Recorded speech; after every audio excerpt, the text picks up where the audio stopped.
Hello सभी को नमस्कार। कैसे हैं आप सभी। और आज हम करेंगे जो हमारा बीएड का पेपर फर्स्ट है ना, पेपर 1 है बीएड फर्स्ट ईयर का। उसके अंदर जो हमारी यूनिट चल रही है, यूनिट कौन सी, सेकंड। इसका आज हम लास्ट क्वेश्चन करने वाले हैं, लास्ट। क्योंकि इसको करवाने के बाद आपकी जो यूनिट सेकंड है वो ख़त्म हो जाएगी। मैंने आपको यूनिट सेकंड में जो करवा दिया इससे बाहर एग्ज़ाम में नहीं आएगा। मैं आपको बार बार हर जो है लेक्चर में ये बोलती हूँ, क्योंकि जो इम्पोर्टेंट है ना वो मैं आपको करवा रही हूँ, और जो इम्पोर्टेंट नहीं है फिर सारे को करने से क्या फ़ायदा। ऐसे थोड़ी ना कि आपके सिलेबस के अंदर जितने भी क्वेश्चन आप सारे रटोगे A to Z, एक को भी नहीं छोड़ोगे। नहीं, हम लोग जो इम्पोर्टेंट चीज़ है ना केवल उन्हीं को करेंगे, और इम्पोर्टेंट को करने के बाद हम ऐसा कर लेंगे कि आपके एग्ज़ाम के अंदर जो 80 नंबर का एग्ज़ाम होगा उसमें आपको जो है वो सारे क्वेश्चन आते मिलेंगे आपको। बल्कि आपको ये पजल हो जाओगे कौन सा करूँ या कौन सा नहीं, बाकी सारे आ जाएंगे उसके अंदर। जो इम्पोर्टेंट नहीं है ना, जो छोटे छोटे क्वेश्चन है जो इम्पोर्टेंट नहीं है वो हम लोग नहीं करेंगे भाई, सीधी सी बात है। हम लोग वो करेंगे जो इम्पोर्टेंट है। तो देखो आज जो हम करने वाले हैं, आज हमारा क्या रहेगा, आज है हमारा रुचि का। किसका है, रुचि। रुचि को हम लोग इंग्लिश में क्या बोलते हैं, इंटरेस्ट बोलते हैं। रुचि को हम लोग इंग्लिश में क्या बोलते हैं, इंटरेस्ट बोलते हैं भाई। ठीक है। अब रुचि होती क्या है, अब बात क्या है कि रुचि होती क्या है। तो देखिए जो ये रुचियां हैं ना, रुचि इंटरेस्ट जो होता है, ये एक व्यक्ति को दूसरे से अलग करती है, एक बच्चे को दूसरे से अलग करती है। रुचि जो होती है ना बच्चों, वो कभी भी जन्मजात नहीं होती। रुचि कभी भी जन्मजात नहीं होती भाई।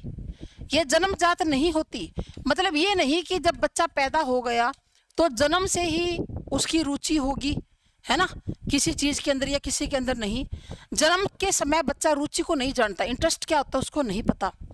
जैसे जैसे बच्चा बड़ा होगा ना तो बच्चे की रुचियां जो है वो जागृत होती हैं। जैसा उसकी पालन पोषण होता है, जिस तरह के वातावरण में वो रहता है, बच्चे की जो रुचियां हैं वो विकसित हो जाती हैं। तो चाहे आप रुचि की बात कह लो या आप चरित्र की बात कह लो या आप बुद्धि की बात कह लो, ये जो होती है ना रुचि चरित्र बुद्धि, ये जन्मजात नहीं होते बच्चों। ये जैसे जैसे बच्चा बड़ा होता है ना वैसे वैसे बच्चे का चरित्र बनता है, कैरेक्टर बनता है, वैसे वैसे बच्चे की बुद्धि का विकास होता है। जैसा बच्चे को वातावरण मिलेगा ना बच्चे की बुद्धि का वैसा ही विकास होगा, और वैसे ही बच्चे की क्या बन जाती है, रुचियां भी बन जाती है, इंटरेस्ट बन जाता है। अब कोई बच्चा कहता है कि मुझे पेंटिंग में इंटरेस्ट है, कोई कहता है कि मुझे तो मूर्ति बनाने में इंटरेस्ट है, कोई बच्चा कहता है क्रिकेट खेलने में मेरा इंटरेस्ट है, कोई कहता है कि मैं तो पढ़ाई में इंटरेस्ट है, मैं पढ़ लिख कर बहुत बड़ा ऑफिसर बनना चाहता हूँ। कोई बच्चा यूँ कहेगा मुझे बागवानी में इंटरेस्ट है, पेड़ पौधों के अंदर। तो ये इंटरेस्ट है क्या चीज़, जो जन्म के समय नहीं होता लेकिन बाद में ये विकसित होता है। और जो ये रुचियां होती है ना ये व्यक्तियों के अंदर भिन्नता पैदा करती है। अगर व्यक्ति को उसकी रुचि का काम दिया जाए ना, कोई भी बच्चा है वो आपको बोल रहा है कि मेरी संगीत में रुचि है, आप उसकी रुचि के अनुसार उसको काम दे रहे हो, उसके संगीत की क्लासेस लगाई जा रही है, संगीत सिखाया जा रहा है, तो बच्चा जीवन में सफलता प्राप्त करेगा। लेकिन जब बच्चे के ऊपर कोई प्रोफेशन, कोई बात बच्चे के ऊपर थोप दी जाती है, बच्चे को रुचि नहीं होती उसके अंदर, बच्चे को इंटरेस्ट नहीं होता, लेकिन फिर भी उसके ऊपर वो चीज़ थोपी जाती है, तो फिर क्या होता है, बच्चा जो है वो अपने जीवन में सफल नहीं हो सकता। एक अध्यापक का ये कर्तव्य बनता है कि अध्यापक जो है वो बच्चे की रुचि के अनुसार पढ़ाएं, बच्चे की रुचि के अनुसार पढ़ाएं। अगर बच्चा कोई आपको ये कहता है कि मैडम या सर मैं निशाना बड़ा अच्छा लगा लेता हूँ और निशानेबाजी में मेरी रुचि है, अगर उसका सर ये कह दे कि ओए निशानेबाज है, बैठ जा पढ़ ले पहले, ये जो किताबें ये तो तुझसे पढ़ी नहीं जाती और बात करता है तो निशानों की, अगर उसका टीचर यूँ उसको बोल देता है तो बच्चे का जो है वहां पर बच्चा क्या हो जाएगा, डीमोरलाइज हो जाएगा। यहाँ पर बच्चा क्या हो जाएगा, डीमोरलाइज हो जाएगा। लेकिन अगर अध्यापक ये कहे कि अच्छा तुम्हें निशानेबाजी में रुचि है, बढ़िया है, तो जब हमारा गेम का पीरियड होगा ना तो तुम मुझे निशाना लगाकर दिखाना। अगर वास्तव में बच्चे की रुचि है और बच्चा कर सकता है तो आप बच्चे के माता पिता से मिलकर आप उसके साथ डिस्कस कर सकते हो उनके साथ कि आपके बच्चे की इस विशेष क्षेत्र में रुचि है, तो आप इसके बारे में इसको ट्रेनिंग दिलवाओ। आपका बच्चा आगे चलकर बहुत बड़ा निशानेबाज बन सकता है भाई।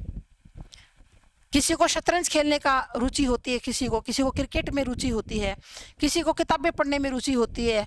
तो अलग अलग व्यक्तियों की अलग अलग रुचियां पाई जाती हैं, और जैसे बच्चे की रुचि होती है बच्चे की रुचि के हिसाब से ही बच्चे को काम दिया जाना चाहिए। अगर हम रुचि से विपरीत दिशा में चले गए ना, बच्चे की रुचि तो है मेडिकल लेने की कि वो डॉक्टर बनना चाहता है, और आप बच्चे को नॉन मेडिकल दे रहे हो, तो बच्चा उसके अंदर सफलता प्राप्त नहीं करेगा। जैसा आप सोच रहे हो ना वैसी सफलता तो वो प्राप्त करेगा ही नहीं। लेकिन अगर आप बच्चे की रुचि के अनुसार उसको मेडिकल लाइन में ही भेजोगे तो बच्चा है जो अपने लाइफ में कामयाब हो जाएगा भी। अब देखो, अब हम आगे बात करते हैं कि जो रुचि है इसका अर्थ क्या होता है, अर्थ और परिभाषा के बारे में बात करेंगे हम लोग। तो रुचि का अर्थ मीनिंग ऑफ इंटरेस्ट, क्या कहा हमने, रुचि का अर्थ मीनिंग ऑफ इंटरेस्ट, ये क्या है, रुचि का अर्थ क्या है। तो देखिए, किसी भी व्यक्ति में निरंतर व्यवहार के लिए उसकी रुचियां ही उत्तरदायी होती है। किसी भी बच्चे के अंदर जो व्यवहार होता है ना उसके लिए उत्तरदायी क्या होती है, उसकी रुचियां। किसी को सामाजिक कार्यों में बड़ी रुचि है, किसी को समाज के साथ घुलने मिलने में रुचि नहीं है भाई। तो जो उसका व्यवहार होता है, जो लगातार करता है, उसके लिए जो उसका इंटरेस्ट होता है ना, रुचियां, वो उत्तरदायी होती है। रुचि वह अभिप्रेरक शक्ति है जो एकाग्र प्रयास को पैदा करती है। एकाग्र प्रयास मतलब बच्चा जो है वो एकाग्र होकर प्रयास करेगा जिस चीज में उसकी रुचि होती है, तो पैदा करती है और तथा उसे नियमित भी बनाती है। उसके बाद मैकडूगल क्या कहते हैं, मैकडूगल जी क्या कहते हैं, रुचि एक व्यक्ति का स्थिर गुण है, स्थिर है। वैसे तो जो बालक होता है ना, बालक के अंदर जो रुचियां है वो निरंतर बदलती है। बालक के अंदर रुचियां निरंतर बदल जाती है। जैसे आज बालक की रुचि कुछ और है, थोड़ा सा बड़ा हो जाएगा रुचि चेंज हो जाएगी, थोड़ा सा और बड़ा हो जाएगा उसके इंटरेस्ट थोड़ा सा और चेंज हो जाएगा। तो जो बालक का जो रुचियां हैं बालक की वो निरंतर बदलती रहती हैं। लेकिन जैसे ही बालक बड़ा हो जाता है, बच्चा बड़ा हो जाता है, तो उसका जो रुचि है ना वो क्या हो जाती है, स्थिर, यानी कि परमानेंट हो जाती है। उसके बाद वो बदलती नहीं है हर रोज, है ना, उसके बाद वो हर रोज बदलती नहीं है।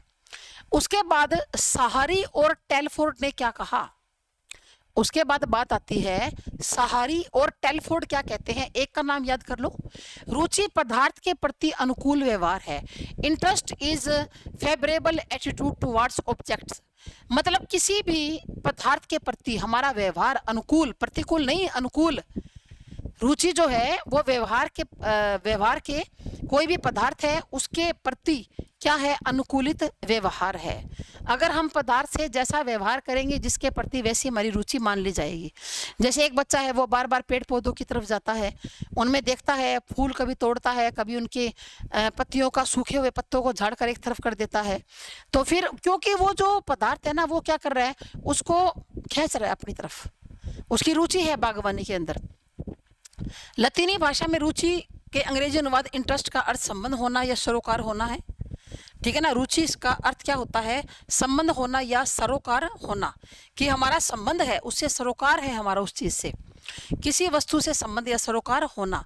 रुचि की विशेषताएं क्या है, पहली विशेषता तो क्या है कि रुचियां जन्मजात भी हो सकती है तथा इन्हें अर्जित भी किया जा सकता है। बाकी रुचियां जन्मजात बहुत कम होती हैं भाई, रुचियां जन्मजात बहुत कम होती है। जन्म से बच्चे को क्या पता कि इंटरेस्ट क्या है।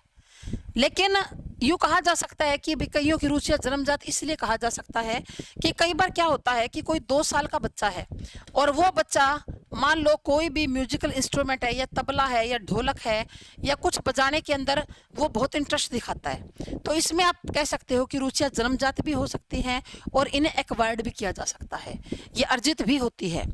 रुचियों का संबंध वर्तमान से होता है, प्रेजेंट से होता है। रुचियों का संबंध किससे होता है? प्रेजेंट से। आज बच्चे की किस चीज में रुचि है, मेन बात ये है भाई। कल क्या कोई बात नहीं है यहाँ पर कि कल रुचि किस में होगी, ये नहीं कहा जा सकता कि कल जो है वो बच्चे की रुचि किस में होगी, ये नहीं कहा जा सकता। रुचियों का संबंध किससे होता है? हमेशा वर्तमान से होता है, प्रेजेंट से होता है भाई। रुचियां संवेगात्मक अभिवृत्तियां होती हैं, इमोशनल एटीट्यूड्स होती हैं। संवेगात्मक अभिवृत्तियां, इमोशनल एटीट्यूड्स। रुचियां भी प्रवृत्तियां, इंस्टिंक्ट्स है। अधिगम और रुचि में गहरा संबंध होता है। अधिगम माना लर्निंग। अधिगम का मतलब क्या है? लर्निंग। लर्निंग में और रुचि में गहरा संबंध है। क्यों? क्योंकि बच्चे का जिस चीज में इंटरेस्ट होगा, जिस चीज में रुचि होगी, वो उसको बड़ी आसानी से लर्न कर लेगा। लेकिन अगर बच्चे की रुचि नहीं है तो वो आसानी से लर्न नहीं कर सकता। जैसे किसी बच्चे का इंटरेस्ट मैथ में है तो वो मैथ को जल्दी लर्न कर लेगा। किसी का, लड़की का इंटरेस्ट नृत्य में है तो वो नृत्य को बड़ी जल्दी ही सीख जाएगी। किसी का इंटरेस्ट चित्र बनाने में है तो वो चित्र बनाने के अंदर नई नई कलाओं को, नई नई बातों को बहुत जल्दी सीख जाएगा। ठीक है, तो जो अधिगम और रुचि में गहरा संबंध होता है, बच्चा वही चीज जल्दी सीखता है जिस चीज के अंदर बच्चे की क्या होती है? रुचि होती है। जिस चीज के अंदर बच्चे की क्या होती है? रुचि। तो रुचि और इंटरेस्ट में क्या होता है? गहरा संबंध होता है भाई।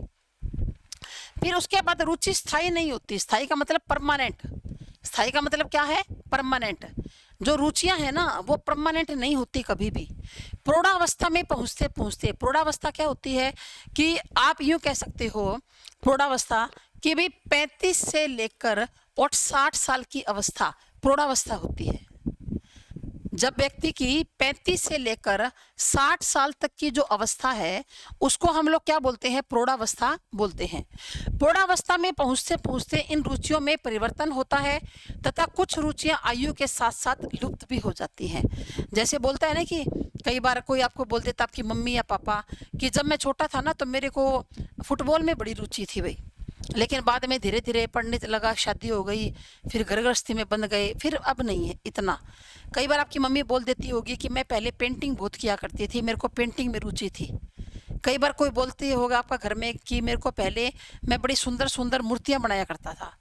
तो ये जो रुचि होती है ना, ये आयु के साथ साथ कुछ लुप्त भी हो जाती हैं। जैसे आयु बढ़ती है धीरे धीरे रुचियां खत्म हो जाती हैं। जैसे अगर मैं अपनी बात कहूँ ना तो मुझे पेंटिंग में बड़ी रुचि थी भाई पहले, जब मैं अनमेरिड थी, है ना, और मेरी आयु थी भाई कोई जैसे 16, 17, 18, 20 साल तक, तो मैं पेंटिंग बहुत किया करती थी। बढ़िया बढ़िया सीनरियाँ, बढ़िया बढ़िया जैसे चद्दर होते हैं या और भी बढ़िया बढ़िया बहुत अच्छी अच्छी पेंटिंग मैंने पोर्ट के ऊपर, क्ले पेंटिंग। लेकिन अब जैसे जैसे आयु बढ़ी, जैसे जैसे आगे मैरिज हुई और बस आगे इसमें पढ़ाने में, टीचिंग लाइन में आ गए, तो वो जो रुचि है ना वो पेंटिंग वाली अब लुप्त हो चुकी है। अब रुचि नहीं है, अब मन भी नहीं करता कुछ बनाने का, क्योंकि आयु के साथ साथ जो रुचियां हैं ना वो लुप्त हो जाती हैं अक्सर। ठीक है ना। उसके बाद रुचियां अवसरों और सामाजिक मूल्यांकन का परिणाम है। रुचियां तब होती है जब हमें अवसर मिलता है। अवसर, अगर किसी को उचित अवसर मिले ना तो रुचियां विकसित हो जाती हैं। सामाजिक मूल्यांकन, समाज में उसका मूल्यांकन कैसे है, इवैल्यूएशन कैसे होता है। सुपर के अनुसार, सुपर एक मनोवैज्ञानिक है, इनके अनुसार रुचियां वंशानुक्रम, अभिरुचियों तथा नलिका वहन कारकों, ये कोई आपको जरूरी नहीं है क्योंकि इसकी लैंग्वेज भी डिफिकल्ट है, और ये जो 8वां पॉइंट है ना ये आप छोड़ सकते हो।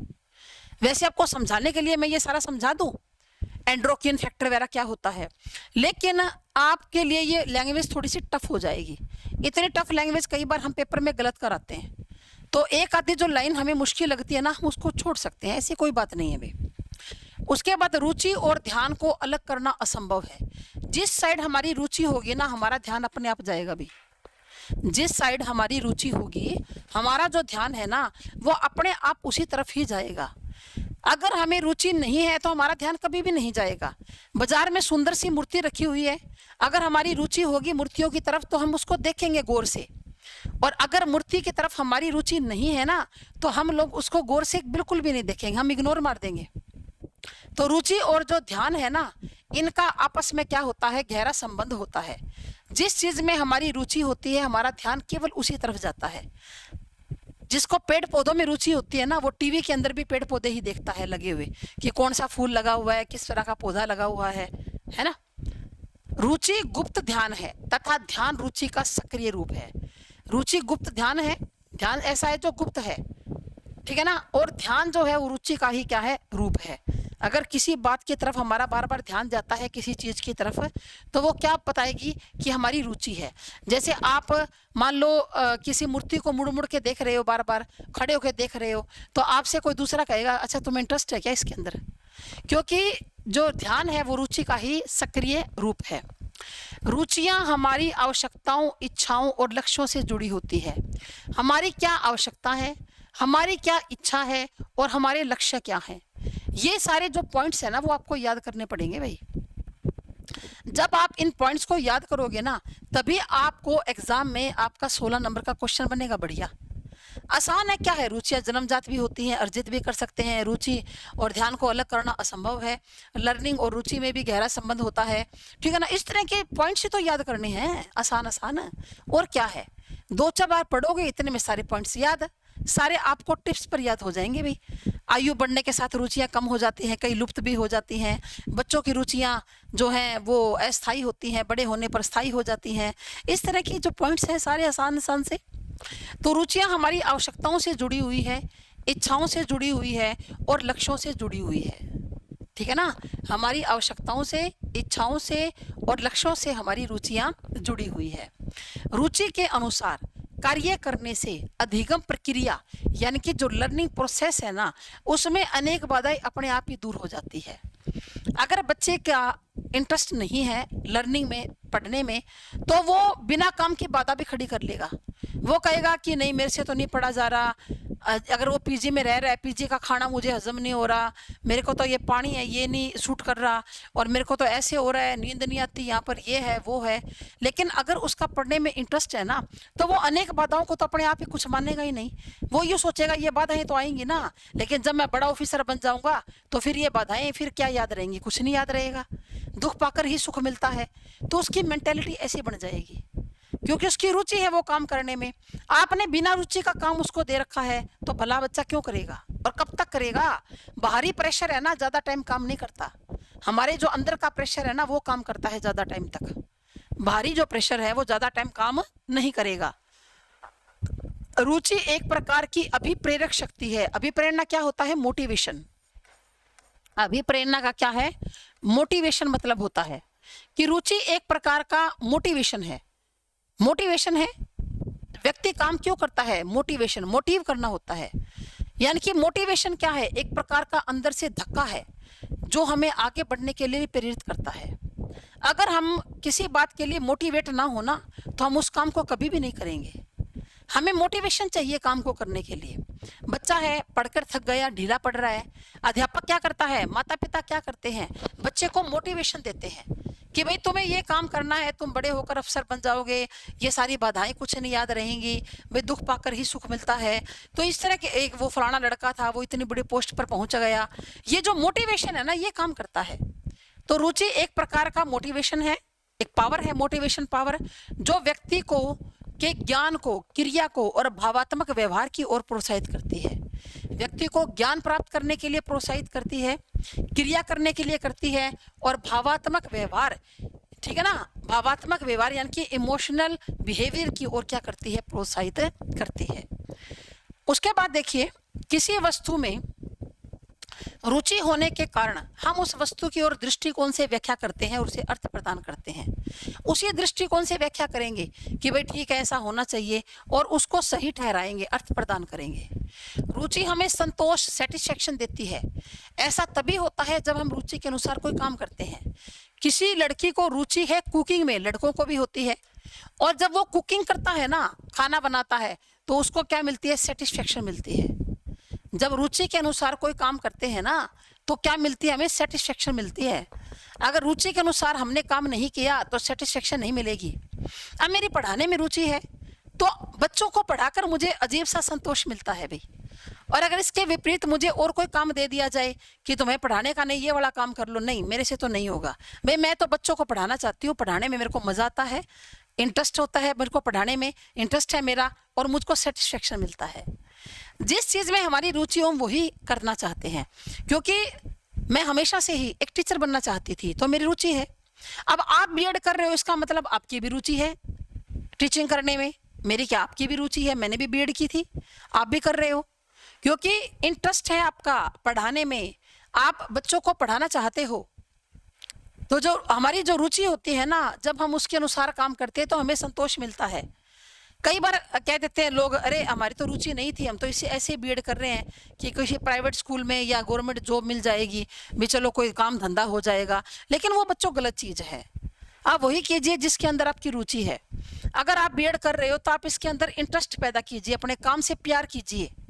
जब आप अपने काम से प्यार करोगे ना, तो आपको ये प्यार हो जाएगा कि हाँ मैं बच्चों को पढ़ाऊंगा या पढ़ाऊंगी, तो आपको ऑटोमेटिक जो सारे रास्ते हैं ना अपने आप खुलते चले जाएंगे, अपने आप राहें आसान हो जाएंगी भाई।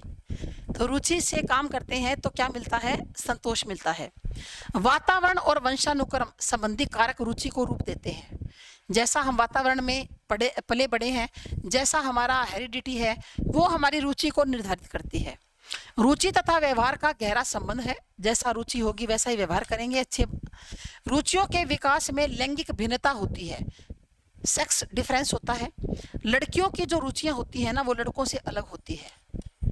जो लड़की की रुचि होगी ना, वो लड़कों से क्या होगी, एक लड़के की रुचि अलग होगी, लड़का और लड़की की अलग होगी।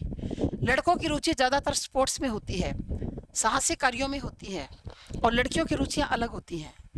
तो जो लैंगिक भिन्नता है वो इसके अंदर क्या करती है, काम करती है। व्यक्ति की जो बुद्धि है उसकी रुचियों को प्रभावित करती है। जो बच्चों की बुद्धि है, इंटेलिजेंस है, उसकी रुचियों को क्या करती है, प्रभावित। संस्कृति भी प्रभावित करती है। तो हमारे ये पॉइंट्स कितने हो गए, हमारे ये 15 हो गए। एक हमने छोड़ दिया तो 14 हो गए। आप 14 पॉइंट में से अगर 10 या 12 भी लिखाओगे ना तो भी बल्ले बल्ले है। अगर आप 14 में से 12 लिख दोगे ना, 11, 12 या 10, तो भी ये बल्ले बल्ले हैं। इतने तो बहुत है पॉइंट। अगर आपने लिख दिए, आप एक दो भूल जाओगे कोई बात नहीं, एक आधा पॉइंट अपनी तरफ से भी बना सकते हो, एक आधा पॉइंट खुद से भी बना सकते हो आप लोग, ठीक है ना। तो ये आप 10 से 12 पॉइंट आप लिखिए, और अलग अलग अच्छी तरह से साफ साफ लिखिए। ये नहीं कि वो लाइन उसके अंदर, वो दूसरी उसके अंदर, ऐसे तो कुछ एग्जामिनर को चेक करने वाले को पता ही नहीं चलेगा। अच्छा अच्छा, बढ़िया बढ़िया लिखिए, तो आपका ये बहुत अच्छा क्वेश्चन तैयार हो जाएगा। बड़ा आसान है, कुछ भी नहीं है इस प्रश्न के अंदर। उसके बाद देखिए, बच्चों में रुचि उत्पन्न करना या रुचियों का शैक्षिक महत्व। ये कहता है the two create interest in children और देयर एजुकेशनल इम्प्लीकेशन, कि आप बच्चों में रुचि कैसे पैदा कर सकते हैं, या रुचियों का शिक्षा में क्या महत्व है। बात क्या है कि आप बच्चे के अंदर रुचि कैसे उत्पन्न कर सकते हो, या रुचि का शिक्षा में महत्व बताओ। कि जैसे कई लोग बोल देते हैं कि रुचि का क्या महत्व है शिक्षा में, कोई महत्व नहीं है। इंटरेस्ट क्या है, इंटरेस्ट तो अपना अलग अलग होता है, लेकिन इनका शैक्षिक महत्व होता है बच्चों, ठीक है ना। कैसे, एक मिनट।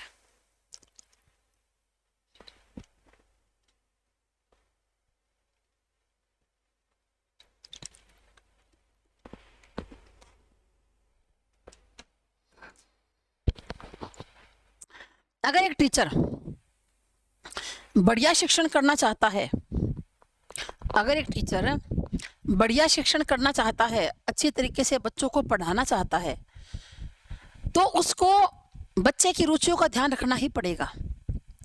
इससे ज़्यादातर समस्याएं जो है ना वो अपने आप ही हल हो जाएंगी भाई। ज़्यादातर जो समस्याएं हैं क्लास के अंदर वो अपने आप ही क्या हो जाएंगी, हल हो जाएंगी।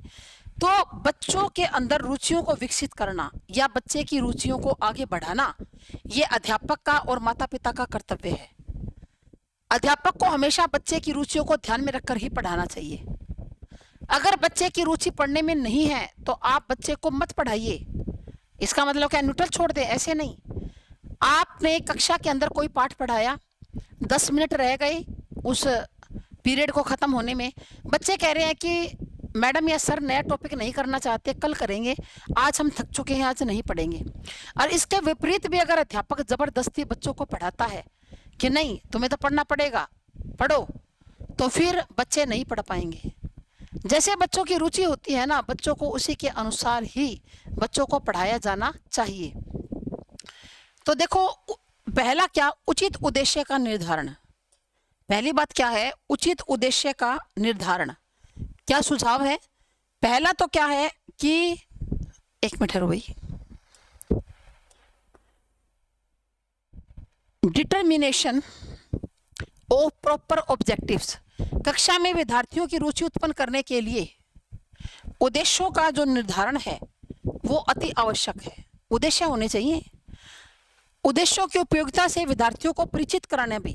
जैसे आप बच्चों को पढ़ा रहे हो, आप बच्चों को बताइए कि आपका उद्देश्य क्या है पढ़ने का, क्या उद्देश्य है आपका पढ़ने का। बच्चों को बताइए कि जो आप बच्चे को पढ़ा रहे हो पढ़ने से होगा क्या, तभी बच्चे का इसके अंदर इंटरेस्ट आएगा, ठीक है ना।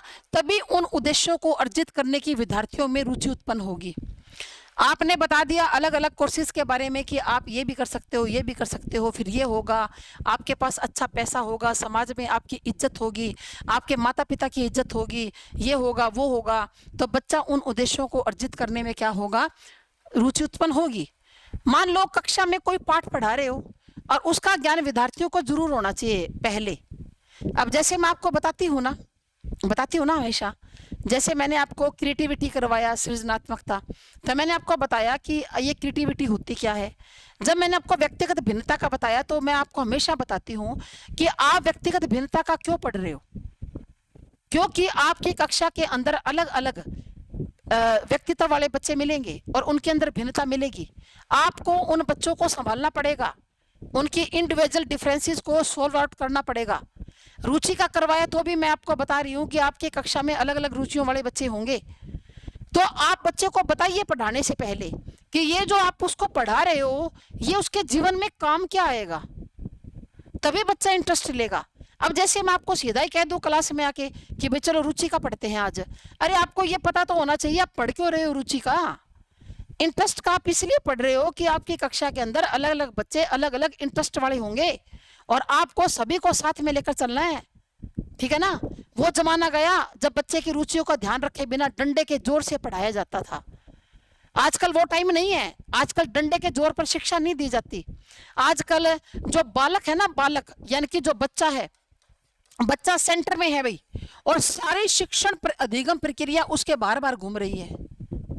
बच्चा सेंटर में आ चुका है, अध्यापक है, पाठ्यक्रम है, सिलेबस है, सारा उसके बार बार घूम रहा है। जितनी भी हमारी क्रियाएं हैं ना, सारी की सारी बच्चों को शिक्षित करने के लिए है भाई, ठीक है। फिर देखो, तो कोई भी कार्य शुरू करने से पहले अध्यापक प्रशिक्षक के लिए यह बहुत आवश्यक है उद्देश्य को स्पष्ट कर दे, है ना। मैं करती हूँ ना हमेशा आपके सामने उद्देश्य को स्पष्ट। क्या उद्देश्य है आपका, क्यों पढ़ रहे हो आप, इंटरेस्ट है ना, क्यों पढ़ रहे हो, अधिगम असमर्थता, क्योंकि आपकी कक्षा के अंदर बहुत से बच्चे ऐसे होंगे जो लर्निंग के अंदर डिसेबल होंगे। आप कैसे उनको साथ में लेकर चलोगे, आपको पता होना चाहिए। बीएड करते क्यों है, क्यों करता है हम लोग बीएड, ताकि हमें पढ़ाने का ज्ञान आ जाए। और अगर बीएड करने के बाद भी पढ़ाने का ज्ञान ही नहीं आया तो फायदा क्या उस बीएड का। बीएड बैचलर ऑफ जो एजुकेशन इसीलिए की जाती है ताकि हमें पढ़ाने का तरीका आ जाए, हमें पता चल जाए कि एक टीचर के क्या क्या कर्तव्य होते हैं, क्या क्या ड्यूटीज होती हैं एक टीचर की। उसके बाद देखिए उचित शिक्षण विधियों का चयन, selection of proper teaching methods. अनेकों टीचिंग मेथड्स होते हैं, आपके सामने आएंगे, पूर्ण से अंश की ओर, सरल से कठिन की ओर, आगमन विधि, निगमन विधि, है ना, और ये जो है चित्र नैराश्य विधि, अनेकों आपके सामने आएंगे भी। अनेक प्रकार के टीचिंग मेथड्स होते हैं, पहले नहीं हुआ करते थे, पहले तो अध्यापक डंडे के जोर पर पढ़ाता था, पर आज बच्चों को गणित, भूगोल, इतिहास, हिंदी, इंग्लिश, इन सबको पढ़ाने के लिए अलग अलग टीचिंग मेथड्स की जरूरत पड़ती है। तो आपको चाहिए कि आप बच्चे के लिए अलग अलग टीचिंग मेथड्स प्रयोग करें। शिक्षण कार्य को और अधिगम को इंटरेस्टेड तभी बनाया जा सकता है जब उचित शिक्षण विधियों का चयन होता है, ठीक है ना। जैसे चार्ट है, चित्र है, मॉडल है, बच्चों के मानसिक स्तर के अनुरूप शिक्षण विधियों का चयन करना चाहिए। आप बच्चे को ये बताने के बजाय कि सेब का रंग लाल होता है, वो गोल मटोल होता है, आप बच्चे को सेब दिखाओ ना। स्कूलों के अंदर प्लास्टिक के भी सेब होते हैं, असली का सेब भी दिखाया जा सकता है, सेब का चित्र भी दिखाया जा सकता है। तो आप बच्चे को जब इस तरह दिखाओगे तो बच्चा इंटरेस्ट लेगा अपने आप। आप ताजमहल के बारे में बोलकर बताने के बजाय ताजमहल का चित्र ले आओ और लगा दो क्लास में बोर्ड के ऊपर, और फिर दिखाओ ये ताजमहल है, इसमें यहाँ यहाँ ऐसे ऐसे बना हुआ है। लाल किले का चित्र दिखाओ ना बच्चों को, ताकि बच्चों का इंटरेस्ट आए। तो अनेक प्रकार की शिक्षण विधियां अलग चीज हैं।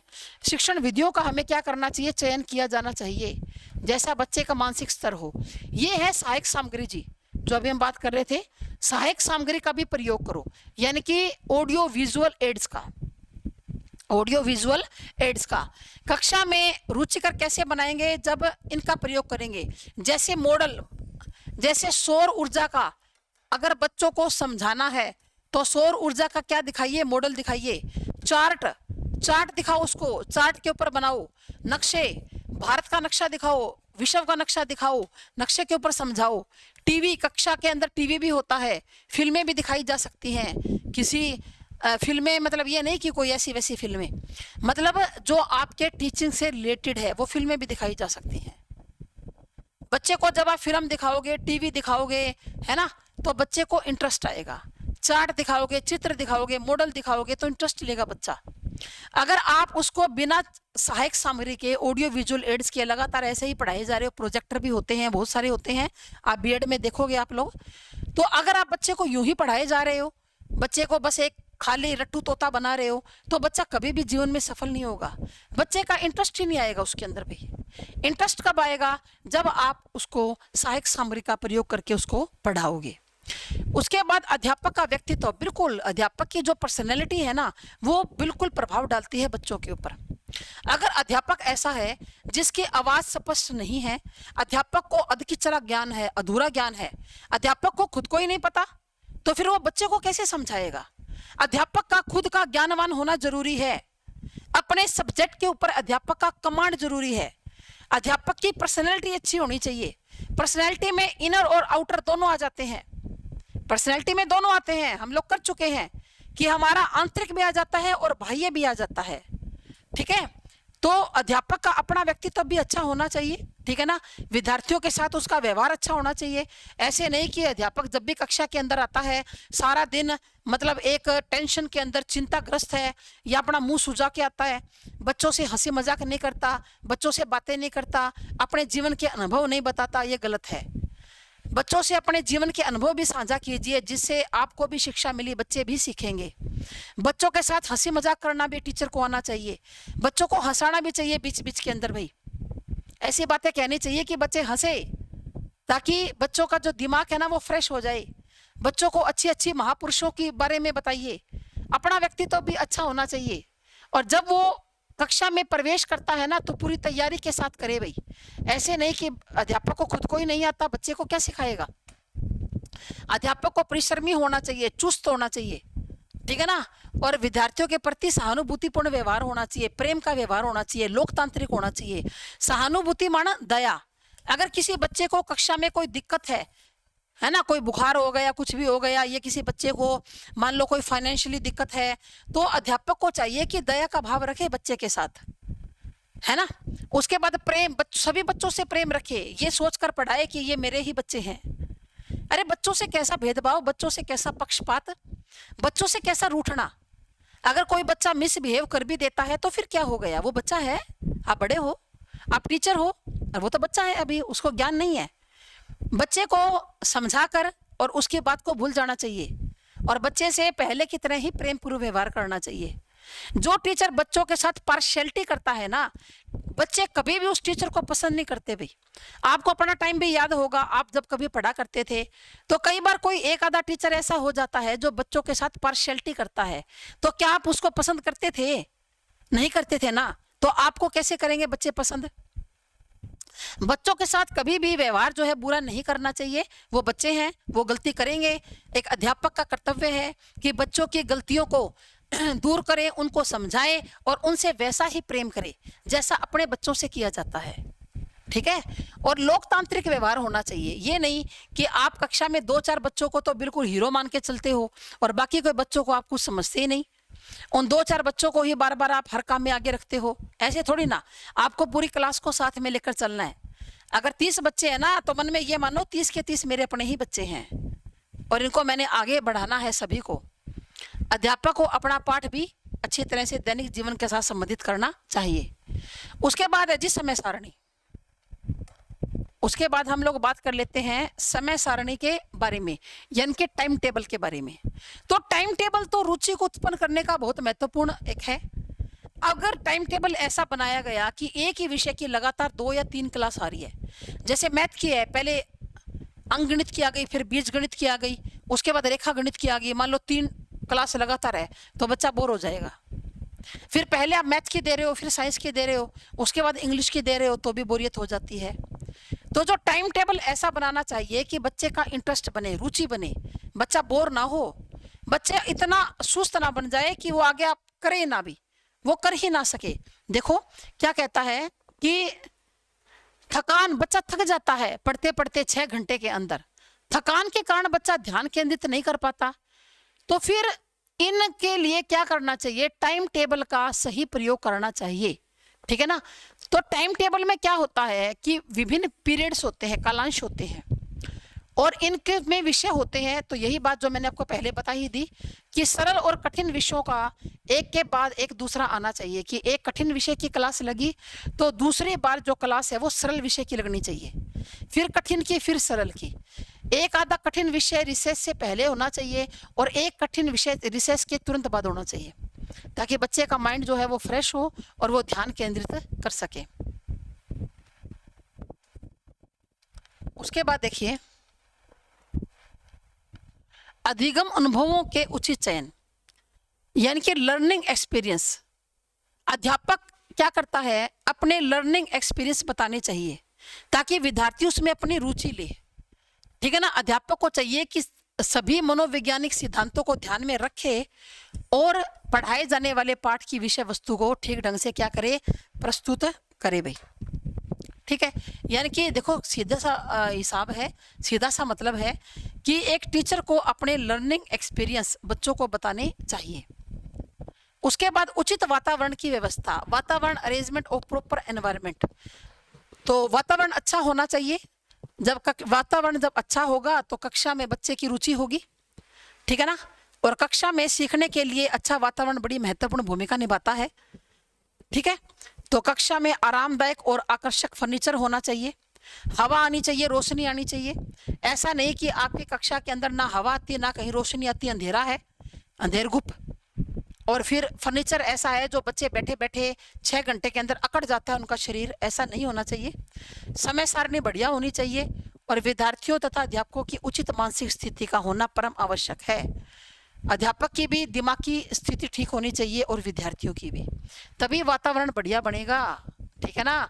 ऐसे नहीं कि सर्दी हो रही है बहुत ज़्यादा और कक्षा के अंदर खिड़की दरवाजे नहीं लगे हुए, उनके अंदर खिड़की दरवाजे खुले पड़े हैं, बाहर से बहुत ज़्यादा ठंड आ रही है, बच्चा नहीं पढ़ पाएगा।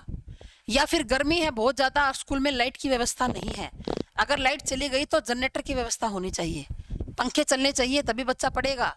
अगर बच्चा पसीने से नहा जाएगा तो वो कभी भी ध्यान केंद्रित नहीं करेगा पढ़ाई की तरफ। तो उचित वातावरण बच्चे के लिए होना चाहिए। फिर आगे कहता है कि विभिन्न प्रवृत्तियों का विकास, वेरियस इंस्टिंक्ट्स जो है इनका विकास होना चाहिए। बच्चों की रुचियां मूल प्रवृत्तियों द्वारा नियंत्रित होती है, इसलिए विद्यार्थियों में शिक्षण कार्य के प्रति रुचि उत्पन्न करे और मूल प्रवृत्तियों की सहायता ले। मूल प्रवृत्तियां क्या होती है, जो जन्म से ही हमारे साथ जुड़ी हुई हैं, जो जन्म से जुड़ी हैं उनको हम लोग मूल प्रवृत्तियां कहते हैं, जैसे भूख, प्यास, नींद, जिज्ञासा, आत्मसम्मान। तो जिज्ञासा की प्रवृत्ति का प्रयोग करें। हर एक व्यक्ति अपना आत्मसम्मान चाहता है समाज के अंदर, तो बच्चे को उचित आत्मसम्मान, बच्चे का जो सेल्फ जो एक रिस्पेक्ट होती है ना, वो बच्चे की बनाए रखो भाई, एक टीचर का कर्तव्य है। नए ज्ञान को पुराने ज्ञान से संबंध करना, जब भी आप बच्चे को नया ज्ञान सिखाएंगे तो जरूरी है कि बच्चे को पुराने ज्ञान से रिलेट कर दो उसको। यानी कि जैसे आप देखो मैं आपको बताती हूँ कैसे, जैसे आप क्लास के अंदर महात्मा गांधी का पाठ पढ़ा रहे हो तो आप ऐसे थोड़ा ना कहोगे बच्चों को निकाल दो रे महात्मा गांधी वाला छठा पाठ है, निकालो सारे बच्चे छठा पाठ, ऐसे नहीं, ये गलत तरीका है। आप बीएड कर रहे हो, आपको समझ होनी चाहिए। आप कैसे पढ़ाओगे, आप पहले बच्चों से जाकर पूछोगे कि बच्चों क्या तुमने महात्मा गांधी के बारे में कभी सुना है, उनका नाम।